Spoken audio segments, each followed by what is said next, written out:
ఒకవైపేమో ప్రవీణ్ కుమార్ మా పాలము బిడ్డ మరి మంచోడు నా మిత్రుడు అని చెప్తున్నారు. మరోవైపు బీఆర్ఎస్ వైపు పోతే ఆయన ప్రజలకు సమాధానం చెప్పాలంటున్నారు. అంటే మీరు వార్నింగ్ ఇస్తున్నారా? లేకపోతే మీరు గేట్లు తెరిస్తే మరి చాలామంది పెరికి పందలు, చాలామంది అసమర్థులు, చాలామంది స్వార్థపరులు, సో వాళ్ళందరూ కూడా ఆ గేట్ల గొర్రెల మంది ఎలాగ వస్తున్నారు. ఆ గొర్రెల మందిలో ప్రవీణ్ కుమార్ ఒకడు కాలేదు.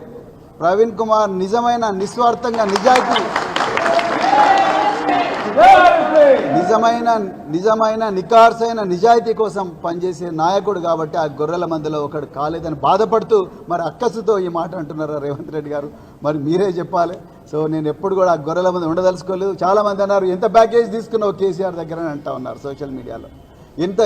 ఎంత ప్యాకేజ్ తీసుకొని పోతున్నాను మిత్రులారా. నేను మళ్ళీ చెప్తున్నా, ప్యాకేజీ తీసుకుంటానైతే నేను అధికార పార్టీ దగ్గర రేవంత్ రెడ్డి దగ్గర ఆయన గేట్ల దగ్గర కూర్చొని మరి ఆ సీట్లలో కూర్చునేటోని ప్యాకేజీల కోసం వచ్చినోని కాదు. ఒక అభివృద్ధి తెలంగాణను పునర్నిర్మాణం చేయడానికి ఒక యజ్ఞంలో భాగస్వామి కావడానికి వచ్చిన, అంతే తప్ప ప్యాకేజీల దృష్టితో ఇక్కడికి వచ్చినామని కాదు. అట్లని నాకు ఆస్తులన్నీ వచ్చినాయి, ఆ దొంగ ఆస్తులన్నీ మరి రక్షించుకుందామని చెప్పి భయంతో నేను పోయిన పిరికి పందను కాదు, స్వార్థపరుణ్ణి కాదు. నేను అన్నీ వదులుకొని, ఉద్యోగాన్ని వదులుకొని నేను రాజకీయ రంగంలోకి వచ్చిన.